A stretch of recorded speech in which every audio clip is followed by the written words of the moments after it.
So some interesting developments on the basketball front, the Pitt basketball front here over the last few days, the last week or so, some things that we certainly didn't expect. I think there have been a handful of developments that we didn't expect, a handful of things that we look at and say, well, that's very interesting, not only because I didn't expect that to happen, but because, well, I wonder what it means. You know, that's what we're all about here on the Morning Pit, talking about what things mean. Like yesterday, we could have just had a 15-second podcast where we said Pitt added transfer commitments from tight end Justin Holmes and cornerback Zion Ferguson, and then we'd pretty much be done. That might be less than 15 seconds. I wouldn't even have time to tell you to like and subscribe. But it's not just about that they added those players. It's about why they added those players, what the fit is for those players, and, you know, kind of why, what it all means, right? And there have been a few things with the basketball program here in the last week that bear a little bit of inspection, bear a little bit of a closer look about what it means. Why would they add this player? Why would they pursue that player? And what can we read into about their motivations and what their thoughts are long-term? And are the Pitt coaching staff, is the Pitt coaching staff thinking a little more long-term maybe than you and I? Some interesting developments here on the basketball front. Let's talk about all of it on the Morning Pit. YouTube.com/Panther-Lair.com.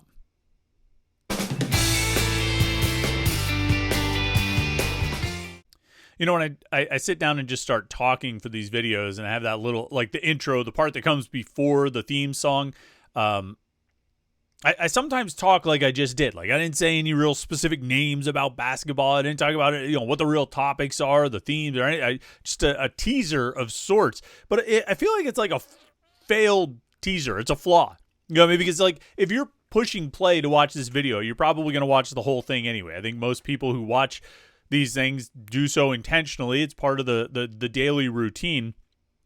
And more to the point, not only do you probably already know all the Pitt news? You know what I mean? Like the news itself is not like a surprise. You're not tuning in to hear the news here, I don't think. I think you're probably already aware of, you know, the commitment that Pitt got on Monday, or the recruit who visited yesterday, or the player who entered the transfer portal and came back out of the portal. I mean, you know about all of those things already. So it's not like I'm like trying to hook you in and you know, with the teaser and then give you the news after the intro music. It's not like I'm doing that. Plus, you've already seen the headline to the video, so you know what we're talking about, and you know probably what we're going to say about it. So I don't know why I do that. I guess I just want to drag it out. I like to hear the sound of my own voice, which I don't. No one does. Anyway, this is the Wednesday edition of the Morning Pit. YouTube.com/Panther-Lair.com. I'm Chris Peak from Panther-Lair.com. Glad to hang out with you today. Talk a little bit of Pitt sports here on YouTube.com/Panther-Lair.com. You know what we always ask you to do? Like this video and subscribe to YouTube.com/Panther-Lair.com, and that way you don't miss any of our Pitt video content. We have these daily morning Pitt videos Monday through Friday. We have our weekly live show that we do every Wednesday night at 8:30. That'll be tonight. We'll be live, me and Jim Hammett, talking with you about Pitt sports. And it really will be us talking with you. We'll talk to each other, and you'll post your comments in the chat screen over on the right, and we'll read as many of those as we can, your comments and your questions, and have a little back and forth. It's a lot of fun. We always look forward to do that. And so hopefully you can tune in. And if you want to make sure you don't forget about it or you don't miss it, subscribe to the YouTube channel, youtube.com/Panther-Lair.com. Turn on your notifications, and you'll get an alert sent to your phone whenever we go live or we post new content, and you won't miss anything. Of course, and then check out the website, Panther-Lair.com, the Pitt sports site on the 247 Sports Network, where we cover Pitt football, basketball, and recruiting, everything you could possibly need right there at Panther-Lair.com, and message boards for Pitt fans to talk about Pitt sports. I think we have the best Pitt coverage, and I know we have the best Pitt online community. If you're looking to talk with other Pitt fans, this is the place to do it. The message boards at Panther-Lair.com.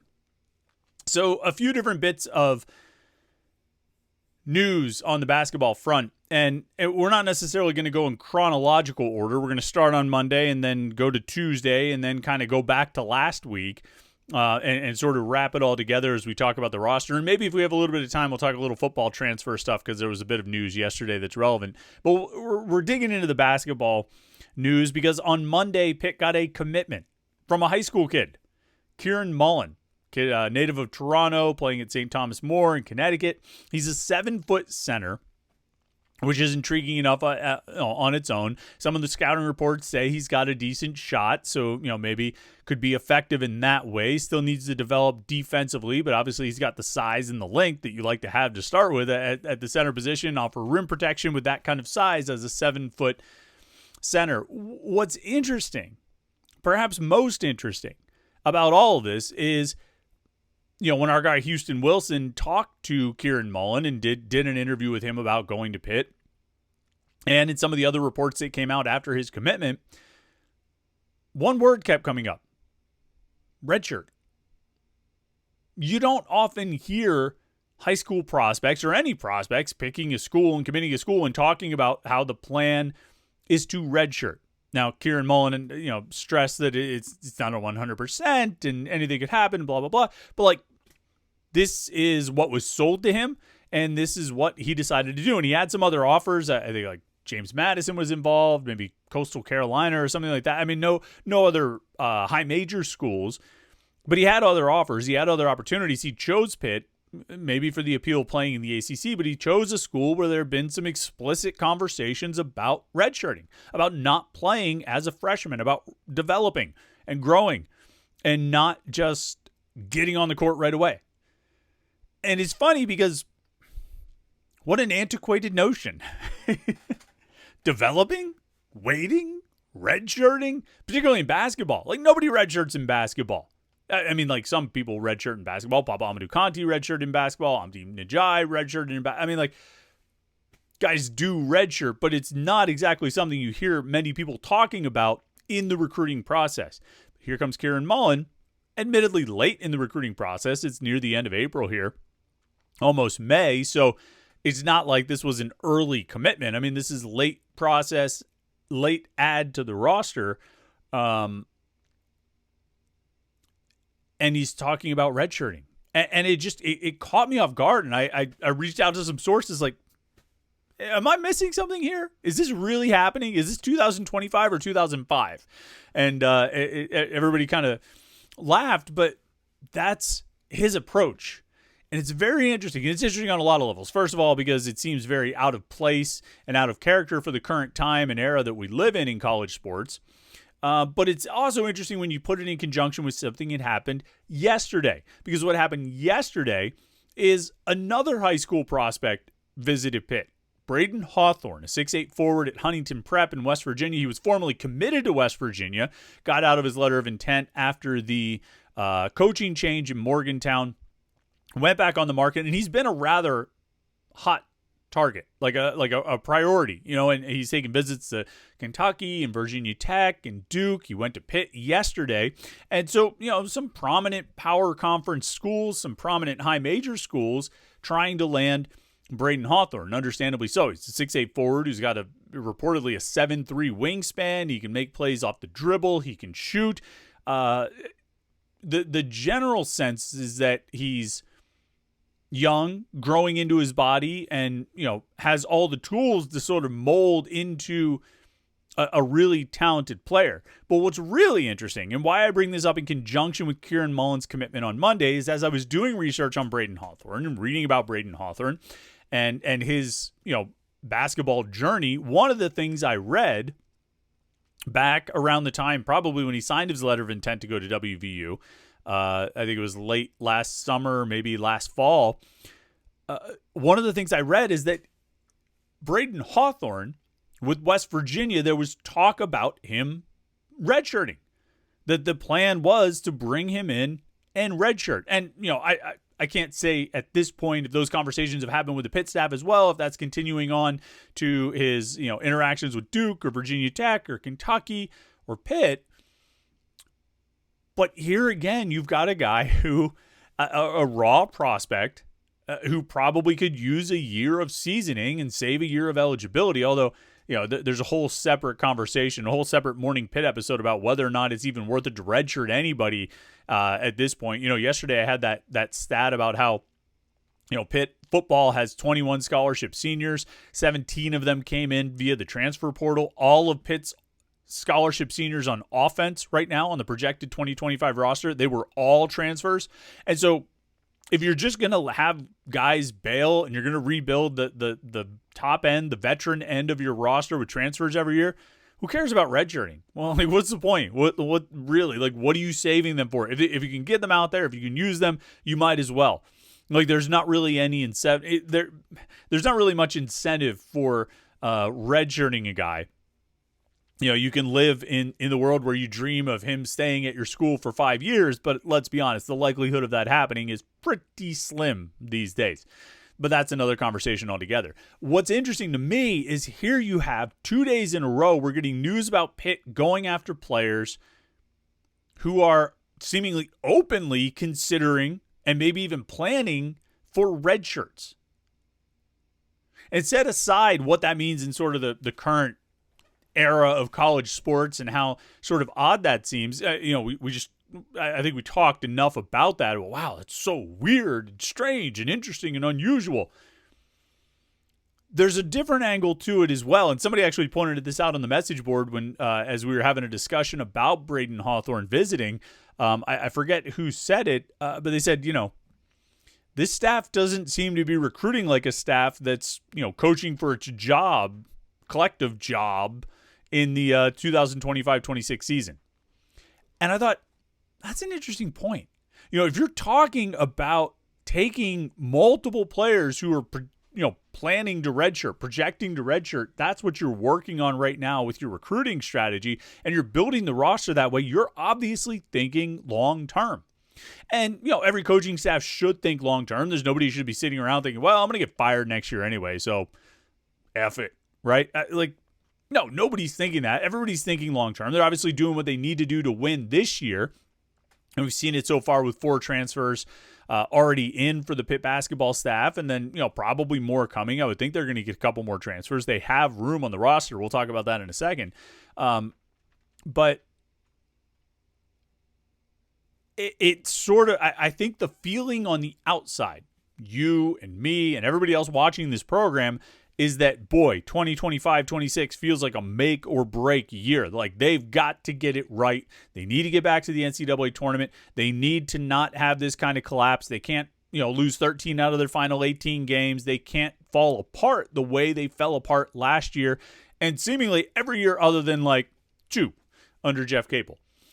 We're all looking at it that way. The Pitt coaching staff is looking at it like, all right, let's get some transfers to win this year, and let's get these, high ceiling, potentially high reward guys who can come in and redshirt and we can rely on them in 2 years. I don't think there are many Pitt fans or people who have watched this program who are thinking about where the program is going to be in 2 years. They're thinking about what's going to happen this year and what will it mean. I think if there are any questions about what the program is or will be in 2 years, the question is about who's going to be on the bench, who's going to be coaching the team. But clearly, Jeff Capel and his staff, again, obviously they're intending to be at Pitt in 2 years. Nobody's planning to get fired. But to not only are they going out and getting more freshmen, which is one thing, and I kind of thought they might kick the tires on guys and see what they could find as you get through the through the end of April and into May as far as high school players. But they're going out and getting guys that are pretty clearly developmental players, Maybe Omari Witherspoon comes in and he can help this year. Maybe. I don't think that's been completely ruled out. Brandon Cummings played a lot last year. Amsal Delilich should have played a lot last year. In my uneducated opinion, my total fanboy opinion of Amsal Delilich. Wait, who did I just see? I just saw somebody. I forget where I was yesterday, but I just saw somebody wearing a DePaul shirt, and I just thought to myself, hell yeah. What was I saying? I get distracted when I start talking about Amsal Delilich. Omari Witherspoon, I think, could come in and help next year as a bench piece, as a reserve piece, 8th guy, 9th guy, somewhere around there. He could come in and play. And so I thought if they would go after high school players, they would go after guys like that, guys that could come in and play and help next season.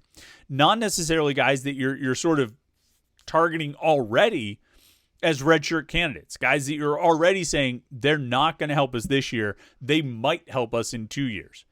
It's very interesting to me.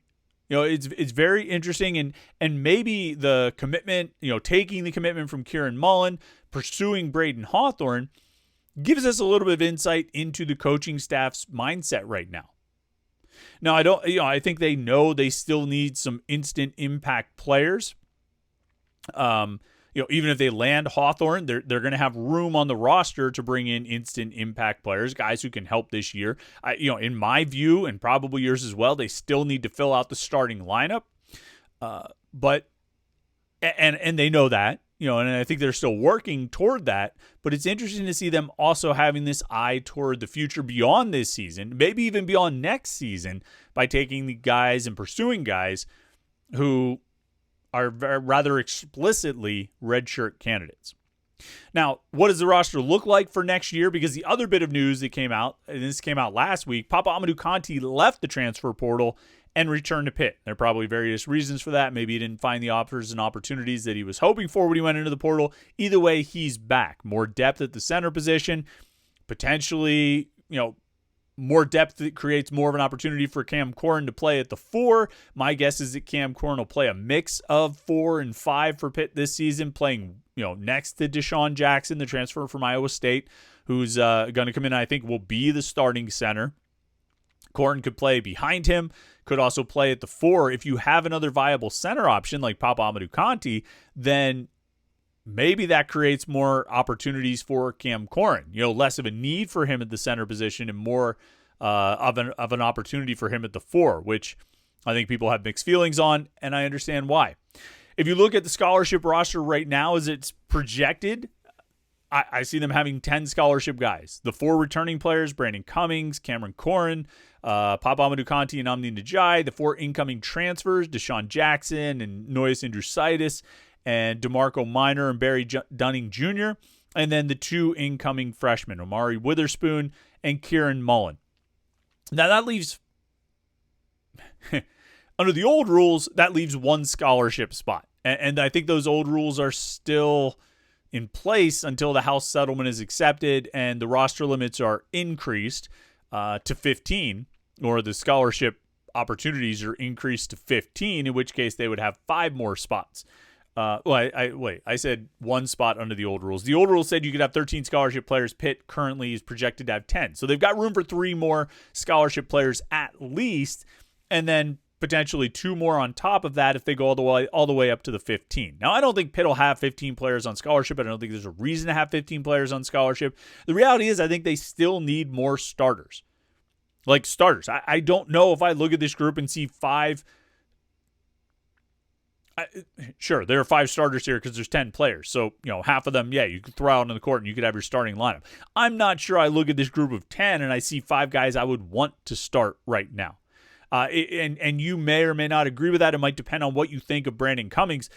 We could go back and forth about that. I could be convinced that he should be a starter at the 2. You have DeMarco Minor at the 1, Cummings at the 2, Barry Dunning Jr. at the 3, and Deshaun Jackson at the 5. But that still leaves a hole at the 4. And I don't think anybody, we don't want to start a hashtag of Cam Forhin, right? Like, I don't think anybody wants to see Cam Corrin start at the 4. Maybe Jeff Capel does. We don't know. We know there's another target out there that Capel has been working on. The staff has been working on, an international prospect we've been talking about a lot on the message boards at Panther-Lair.com, sort of waiting to see what happens there. It's a big time zone difference. So, I mean, things, it's kind of like, when a star implodes or however stars die, it could have happened like 700 years ago and we're just seeing it now. I feel like it's the same way from like Australia. Something could have happened, but until you get through the time change and the difference, we might not find out about it until a few days later. But we know we know that guy is out there and probably would be penciled in as your starting 4. But that hole needs to be filled. And that's if we take Brandon Cummings as a penciled in starter at the 2, which I'm not entirely sure is the plan. But if it's not the plan, and if the coaches aren't comfortable with that, then they need another off-ball guard. So you need a power forward and you need a shooting guard, I think, at a minimum. And that's with 10 scholarship players already on the roster, already sort of accounted for on the projected roster. So there's still work to be done. And in the meantime, the staff is working on the roster for 2027-28 by getting Kieran Mullen and bringing Braden Hawthorne in for a visit. Interesting stuff.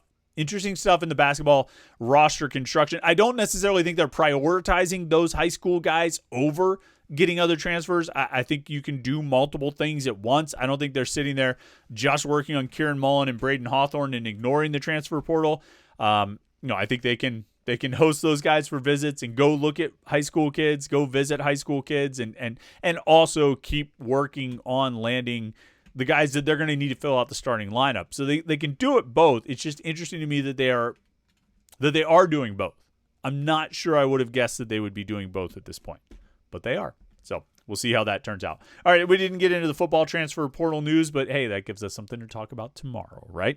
Make sure you like this video and subscribe, youtube.com/Panther-Lair.com. Tune in tonight for the live Panther-Lair show right here on youtube.com/Panther-Lair.com, 8:30 p.m. Jim Hammett and I will be here live with you. Looking forward to that for sure.